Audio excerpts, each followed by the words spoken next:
Saudara, pada abad 20 seorang hamba Tuhan bernama Franciscus Schaeffer, saudara, awalnya adalah seorang ateis, agnostik. Ya, dia lahir di Amerika Serikat dan dia bertobat pada umur 17 tahun karena dia mendalami daripada firman Tuhan terkhusus dalam kitab Injil Yohanes. Saudara, ketika dia bertobat lalu dia menyerahkan diri menjadi hamba Tuhan, lalu dia begitu giat melayani Tuhan, bahkan dia melayani di dalam gereja Presbyterian konservatif.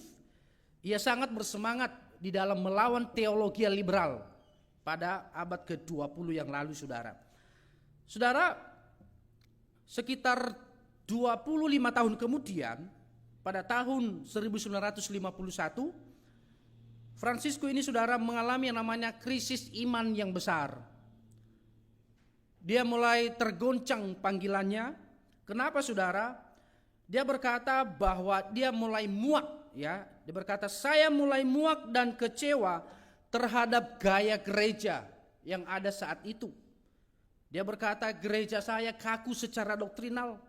Setiap hari doktrin terus yang masuk, kering akan kasih, tidak mencerminkan kehidupan sebagai Kristen.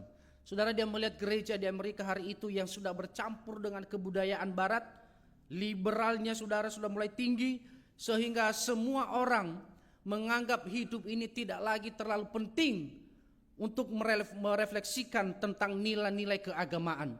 Sehingga apa yang terjadi, saudara? Dia merenungkan kembali dan dia mulai berkata, sepertinya saya tidak lagi menjadi hamba Tuhan. Saudara, seorang hamba Tuhan, lalu dia pergi ke negara Swiss, saudara, dan dia berdiam di sana. Lalu ada beberapa pertanyaan yang ia berikan kepada dirinya sendiri. Satu pertanyaan, dia berkata begini, saudara, aku bertanya pada diriku sendiri, jika aku salah satu seorang yang belum pernah mendengar Injil, apakah aku akan percaya kepada kekristenan berdasarkan kehidupan orang Kristen yang aku lihat? Lalu dia berkata begini, saudara, aku percaya bahwa kekristenan itu benar, tetapi hidupku dan sikapku tidak mencerminkan kebenaran itu. Saudara, di dalam perenungan dia, lalu saudara, hampir saja dia kembali menjadi ateis.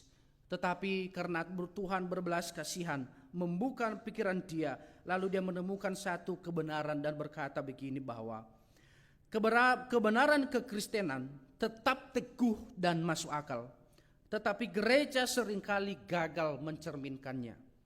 Bahwa kasih dan realitas Allah yang hidup harus menjadi pusat kehidupan Kristen, bukan sekedar doktrin yang mati. Dia melihat kekristenan di Amerika pintar-pintar berdebat, tetapi nilai kasihnya mulai mati, nilai kekristenannya mulai mati. Semua kehidupan kekristenan hidup di dalam liberalisme. Lah, saudara, di dalam bacaan kita pun tadi kita melihat bahwa para murid saat itu sedang berkumpul, saudara. Ya, bacaan di dalam Lukas 24 ayat 36 sampai 49. Bagaimana para murid sedang bercakap-cakap, dia 36 berkata, dan sementara mereka bercakap-cakap tentang hal-hal itu. Hal-hal apa, saudara? Ya, minggu lalu saya sudah khotbahkan tentang bagaimana murid dari Emmaus pulang setelah mereka melihat Kristus, dan mereka pulang kepada para murid-muridnya, di mana dua orang ini, saudara, meninggalkan panggilannya juga. Lalu ketika mereka melihat Kristus, mata mereka terbuka, mereka kembali kepada panggilan itu. Lalu, saudara, di situ dikatakan mereka sedang bercakap-cakap, sedang berdebat. Apa yang sedang terjadi? Sedang sibuk membicarakan peristiwa kebangkitan Yesus. Ada di antara mereka yang berkata, gak mungkin Yesus bangkit. Ada yang berkata, kemungkinan besar memang jenazahnya dicuri. Mungkin tentara Roma sudah mengambil dia. Dan para murid berkata, tidak mungkin diambil. Barusan tadi kami bertemu Kristus. Para murid yang lain yang masih belum bertemu, masih belum percaya. Salah satunya adalah Thomas. Gak percaya. Yesus bangkit, gak percaya. Dia berkata, sebelum saya mencucukkan jariku, sekali-sekali aku tidak percaya. Saudara, ketika mereka sedang bercakap-cakap demikian, lagi berdebat satu dengan yang lain, Alkitab menuliskan Yesus tiba-tiba berdiri di tengah-tengah mereka dan berkata kepada mereka, damai sejahtera bagi kamu. Saudara, kehadiran Yesus adalah sebuah kejutan yang sangat besar. Kenapa? Karena ini adalah pribadi yang sedang dibicarakan, tetapi bagaimana mungkin ada di tengah-tengah mereka. Lalu apa yang terjadi, saudara? Mereka menganggap Yesus hantu. Di Alkitab tuliskan, takut. Ketika Yesus ada di tengah-tengah mereka, takut. Bukan takjub, bukannya bersyukur Tuhan datang, tetapi mereka takut melihat Yesus. Karena gak mungkin, saudara, orang yang sudah meninggal, ini kan satu-satunya peristiwa. Orang yang sudah mati, sudah dikubur, jenazah hilang, tiba-tiba muncul di tengah-tengah mereka. Saya bisa membayangin bagaimana psikologi mereka hari itu, saudara. Tetapi di dalam kalimat ketika Tuhan Yesus berkata kepada mereka, damai sejahtera bagi kamu. Saudara, kalimat damai sejahtera itu adalah shalom di dalam bahasa Ibrani, atau di dalam bahasa Yunani adalah eirene, yang artinya seringkali diibaratkan dengan ketenangan kota. Ya, ketenangan sebuah kota, tidak ada perang, tidak ada ancaman, maka dikatakan shalom terhadap kota itu. Tenang, tidak ada masalah, tidak ada perang. Itu yang disebut shalom pada masa-masa itu, saudara. Tetapi saudara, shalom yang dimaksudkan di sini tidak hanya sebatas ketenangan, tidak ada masalah. Kenapa saya katakan demikian? Karena para murid sedang dalam ketakutan. Tuhan mereka sudah dikubur, sudah disalibkan, sudah mati. Tentara Romawi memburu mereka. Artinya tidak ada shalom di antara mereka, saudara. Tidak ada ketenangan di antara para murid. Semua murid-murid berpencar, melarikan diri dari panggilan Tuhan. Artinya tidak ada shalom di tengah-tengah mereka. Lalu Tuhan berkata kepada mereka, damai sejahtera bagi kamu. Saudara, misalkan kalau kita melihat shalom itu, damai sejahtera itu pernah muncul pada pada Perang Dunia Pertama. Saudara, kalau kita melihat pada Dunia Pertama pada bulan Juli tahun 1914 terjadi Perang Dunia Pertama. Lalu saudara, pada bulan Desember itu Jerman sedang melawan Britania Raya. Di dalam kisah itu, saudara, tepat pada tanggal 24 Desember malam, artinya mereka harus merayakan Natal. Saudara, di dalam cerita itu dikatakan bahwa di parit-parit mereka berperang itu, tiba-tiba Jerman itu berdiam diri, mulai merayakan lilin. Lalu mereka membuat pohon-pohonan seperti Natal. Lalu para tentara itu menyanyikan lagu-lagu Natal, merayakan Natal hari itu. Lalu apa terjadi, saudara? Dari lawan mereka dari Britania Raya Inggris, lalu mereka melihat apa yang terjadi. Jerman sedang merayakan Natal. Lalu pada saat itu, saudara, mereka bergabung. Satu malam itu mereka merasakan namanya kedamaian. Bayangkan, saudara, dari bulan Juli sampai Desember perang, bom di mana-mana. Tetapi pada malam Natal itu, saudara, tiba-tiba hening. Ada kedamaian. Bahkan beberapa sejarawan mencatat bahwa pada keesokan harinya mereka berbagi makanan.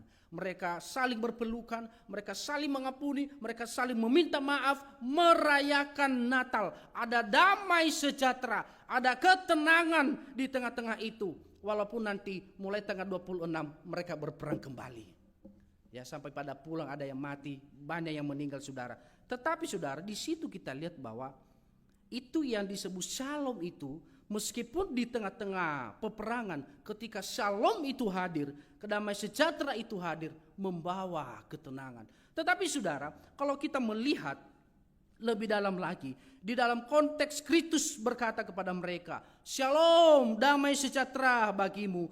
Shalom ini, saudara, berbicara adalah keselarasan. Keselarasan seperti misalnya, saudara, ketika Tuhan menciptakan alam semesta dan dia menciptakan manusia, ada keselarasan, ada hubungan timbal balik antara Allah dengan manusia. Itu namanya shalom. Antara Allah dan manusia ada hubungan yang baik, sehingga terjadi namanya shalom. Tetapi ketika Tuhan Adam di dalam dosa, shalom itu terputus, saudara. Tidak lagi ada hubungan yang selaras dengan Allah. Tetapi di dalam Lukas itu, Tuhan Yesus menekankan kepada mereka, damai sejahtera bagi kamu. Apa artinya saudara? Yesus menekankan kepada para murid bahwa hubungan manusia yang telah terputus oleh karena dosa telah dihubungkan kembali. Itulah yang namanya shalom saudara. Itulah yang namanya keselamatan. Itulah yang namanya pengorbanan Kristus, adalah adanya keselarasan. Para murid sedang membicarakan Yesus dan selaras dengan hadirnya Yesus di tengah-tengah mereka, lalu berkata selaras, ya, selaras dengan apa yang kamu bicarakan. Tuhan sudah menyelesaikan tugas melalui pengorbanan di atas kayu salib. Saudara, John Owen, seorang hamba Tuhan, ya, seorang kaum Puritan, dia berkata begini saudara, keberadaan shalom yang dikatakan oleh Tuhan Yesus Kristus bukan hanya sekedar perasaan, bukan hanya sekedar ketenangan, tetapi keadaan yang objektif dari keberadaan manusia di bawah murka Allah menjadi diterima kembali. Ini yang namanya shalom. John Owen berkata, dari yang tadinya manusia ada di bawah kuasa kemarahan Allah, dari yang tadinya manusia hidup di dalam murka Allah, melalui shalom Kristus, melalui pengorbanan Kristus, manusia diterima kembali oleh Allah. John Owen berkata, itulah shalom yang paling dalam. Nah saudara yang terkasih, shalom itu adalah menempatkan firman Tuhan pada tempatnya. Tuhan menciptakan bumi, Tuhan menciptakan matahari, Tuhan menciptakan bulan, dan berputar pada tempat yang benar. Saudara, bahkan beberapa para ilmuwan berkata, ilmuwan NASA pun berkata, jika perputaran rotasi alam semesta ini saja bisa melenceng dari garis yang sudah ada, maka yang terjadi adalah kehancuran. Tetapi kita melihat saudara, saya terkadang melihat, ya, Bapak Ibu juga bisa melihat misalnya di YouTube NASA itu mereka live, ya, live 24 jam merotasi bumi. Itu saya kagum sekali saudara, betapa agungnya ciptaan Tuhan. Dan yang paling saya kagumi adalah bagaimana ciptaan ini tidak saling bertabrakan satu dengan yang lain. Saudara, itu namanya shalom, itu tepat pada tempatnya. Itu adalah shalom. Nah, Yesus hadir di sana adalah tepat pada tempatnya, di mana para murid sudah mulai ragu tentang Kristus. Lalu Kristus datang di hadapan mereka dan berkata, damai sejahtera bagi kamu. Saudara, ada orang-orang yang terkadang mencari pembenaran dalam Alkitab, bukan mencari kebenaran. Ya, hari ini banyak orang yang mencoba terus mencela kekristenan dengan mencari kelemahan-kelemahan di dalam kitab suci. Lalu mereka ambil satu ayat, lalu mereka kontraskan dengan ayat ini, lalu mereka adu, lalu mereka berkata Alkitab tidak benar, Alkitab saling bertentang. Saudara, begitu banyak orang-orang yang terus mencari kelemahan-kelemahan daripada kitab suci. Tetapi saudara, Alkitab kita adalah kebenaran sejati yang tidak bisa diputarbalikan oleh kuasa manapun. Saudara, ketika Yesus ada di tengah-tengah itu dan dia berkata damai sejahtera bagi kamu, di ayat 37 dikatakan begini, mereka terkejut dan menyangka bahwa mereka melihat hantu. Ya, kalau bahasa aslinya itu penampakan. Di dalam bahasa Yunani tidak ada hantu saudara, tetapi di dalam pemahaman mereka ada penampakan, tidak jelas ini siapa. Bayangkan betapa sedihnya hati Kristus ketika mereka terkejut melihat Yesus saudara. Ya, lalu Tuhan Yesus berkata di ayatnya yang ke-38, akan tetapi ia berkata kepada mereka, mengapa kamu terkejut dan apa sebabnya timbul keraguan-raguan di dalam hatimu? Saudara, pertanyaan ini sangat mendalam dari Tuhan Yesus. Tuhan bertanya kepada mereka, kenapa engkau terkejut? Kenapa engkau ragu terhadap aku? Bukankah aku dan kita bersama-sama setiap hari, setiap malam? Engkau telah melihat mujizatku. Aku menghidupkan orang mati. Ya, Aku melakukan banyak hal yang tidak bisa dilakukan oleh manusia. Kenapa engkau ragu? Kenapa engkau terkejut? Di mana imanmu? Di mana panggilanmu mula-mula? Di mana semangatmu? Pada saat engkau dipanggil. Saudara, Petrus dipanggil oleh Tuhan. Matius dipanggil oleh Tuhan. Semua para murid dipanggil. Tetapi kenapa pada saat itu mereka mulai ragu? Saudara, tentu keraguan itu terkadang ada di dalam diri kita. Suatu hari Yohanes Pembaptis mulai meragukan Kristus. Kita melihat kisah Yohanes Pembaptis melihat bahwa ini adalah anak domba Allah. Tetapi saudara, di tengah-tengah perjalanan pada saat dia dalam penjara, dia memastikan kembali, benarkah ini Kristus? Lalu dia mengutus muridnya untuk mempertanyakan. Dan Yesus menjawab sesuai fakta yang terjadi. Disitulah Yohanes mulai tenang. Lalu Yohanes Pembaptis dihukum, lalu dipenggal kepalanya. Kenapa? Karena menegur pejabat. Terkadang kalau menegur pejabat, ini saudara susah ya. Menegur pejabat itu bahaya sekali ya. Saya bersyukur sekali hari ini kemarin Mahkamah Konstitusi itu menghapus yang namanya pencemaran nama baik pemerintah. Jadi banyak sekali yang sudah terjerat, saudara. Masyarakat tidak boleh mengkritik pemerintah. Kalau mengkritik pemerintah, pencemaran nama baik, masuk penjara.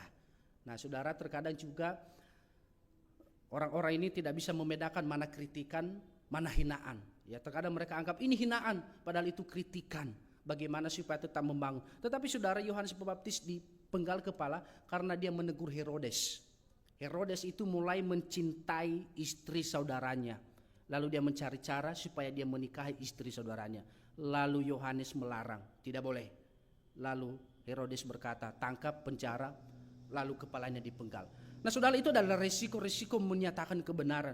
Tetapi Tuhan Yesus hadir pada saat itu. Di dalam tengah-tengah keraguan itu, di dalam mereka mulai ragu akan iman mereka. Lalu Tuhan datang, lalu berkata kepada mereka, kenapa engkau terkejut?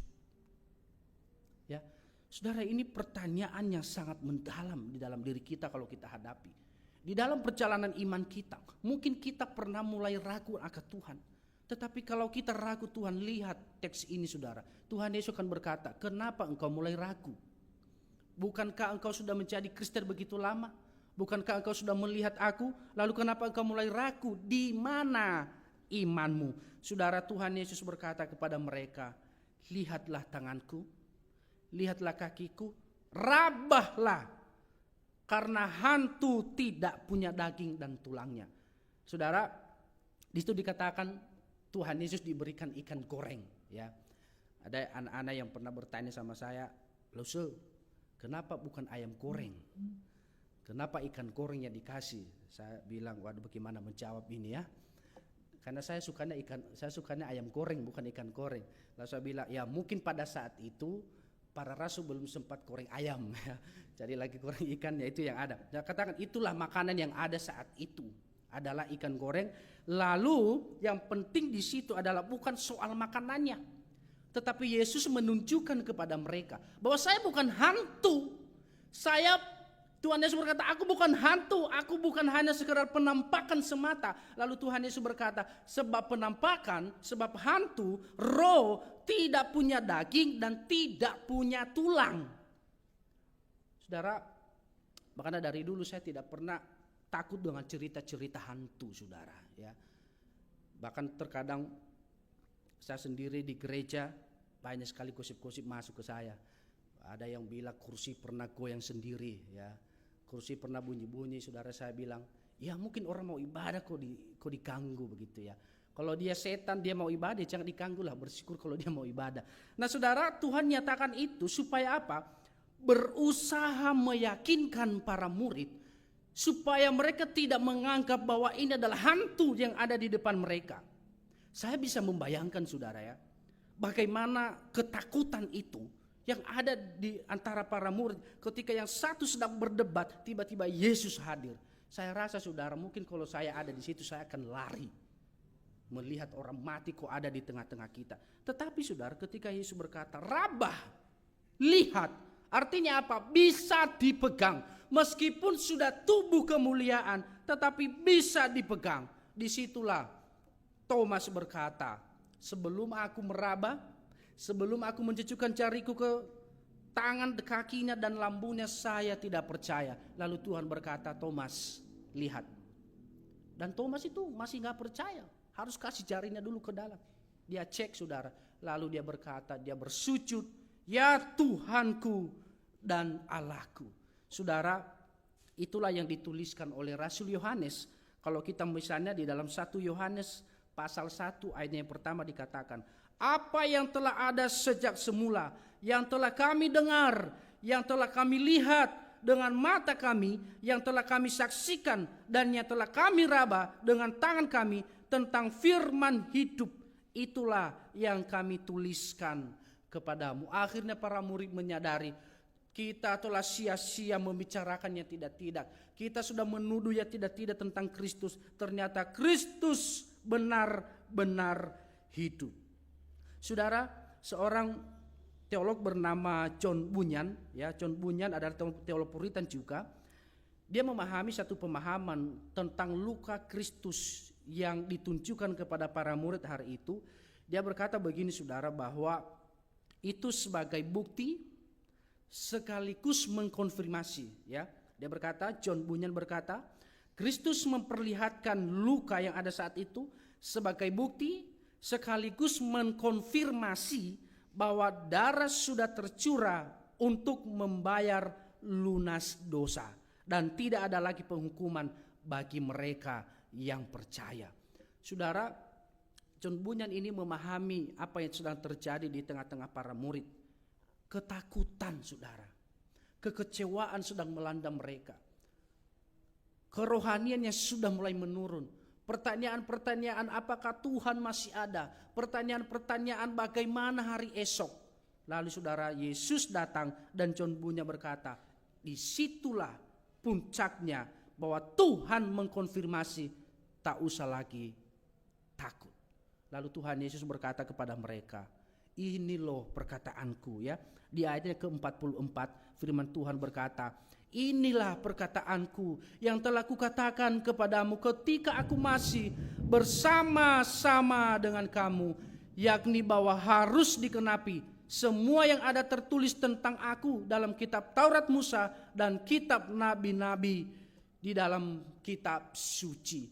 Saudara, Tuhan Yesus berkata, ini loh yang aku katakan. Sebelumnya Tuhan Yesus pernah berkata kepada mereka, suatu kali Tuhan Yesus berkata kepada Petrus dan murid lainnya, sebentar lagi anak manusia menderita, sebentar lagi anak manusia ditangkap, diadili oleh dunia yang berdosa, lalu disalibkan. Lalu dia berkata, pada hari yang ketiga dia akan bangkit. Saudara, apa dilakukan Petrus?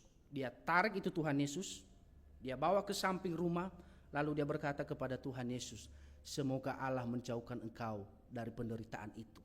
Lalu Tuhan Yesus berkata kepada dia, Petrus, enyalah engkau iblis. Engkau tidak bisa memikirkan apa yang dipikirkan Allah. Engkau hanya mampu memikirkan apa yang dipikirkan oleh manusia. Allah memikirkan keselamatan manusia, iblis memikirkan apa? Kemakmuran. Bagaimana manusia ini makmur? Bagaimana manusia ini tenang? Bagaimana manusia ini merasa hidup sudah tidak ada masalah? Itu kerjaan iblis, saudara. Ya. Pekerjaan iblis sekarang ini tidak lagi, ya, beberapa hamba-hamba Tuhan yang fokus di dalam pelayanan okultisme, saudara. Mereka berkata, ada satu dosen saya berkata begini, kalau setan merasuki orang, itu setan belum lulus sertifikasi setan. Loh, maksudnya apa, Pak, belum lulus sertifikasi setan? Dia bilang setan yang paling sudah kelas tinggi tidak begitu caranya. Justru Paulus pernah berkata, yang paling berbahaya ketika malaikat terang, ketika iblis menyamar jadi malaikat terang. Bagaimana engkau membedakannya? Dan Tuhan Yesus berkata apa? Engkau lihat dari buahnya. Diakah malaikat terang atau dia adalah iblis yang sedang menyamar? Nah, saudara yang terkasih, disitulah Tuhan berkata, ini loh perkataanku yang sudah kukatakan kepadamu. Yesus menegaskan kepada mereka bahwa seluruh kitab suci membicarakan tentang Yesus. Makanya saya katakan begini saudara, bahwa ketika gereja tidak lagi membahas Kristus, maka gereja itu adalah mati. Kenapa? Kristus itu adalah jantung daripada gereja. Bayangkan kalau jantung kita berhenti, apa yang terjadi? Mati. Dan dia berkata bahwa Kristus adalah jantung daripada kekristenan. Ketika bukan lagi Kristus yang dijunjung tinggi, maka kekristenan kita sudah mati. Saudara, seorang teolog lagi bernama Barth, ya, seorang filsuf. Lalu dia fokus mendalami tentang wahyu Tuhan dan dia berusaha melawan liberalisme. Dan dia berkata begini saudara, ketika Yesus berkata bahwa inilah aku, inilah perkataanku yang kukatakan kepadamu, dia berkata begini, Karl Barth berkata begini saudara, Yesus sendiri yang menafsirkan seluruh kitab suci dalam terang dirinya sendiri.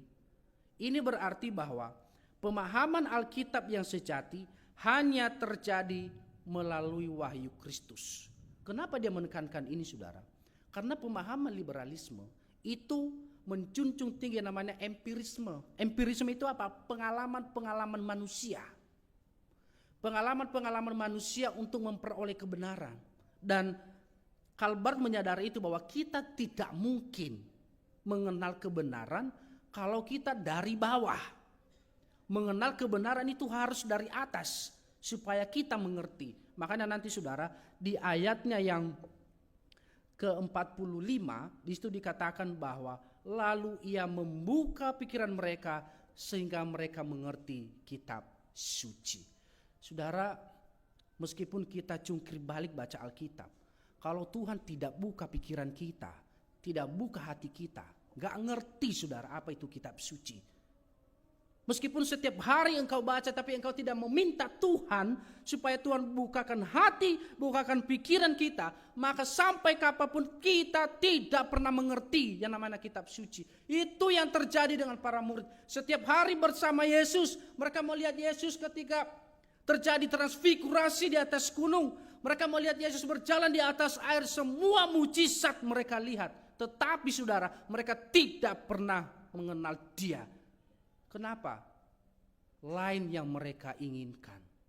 Yesus datang menebus dosa, mereka pahamnya Yesus datang menjadi raja di atas segala raja di dalam dunia ini.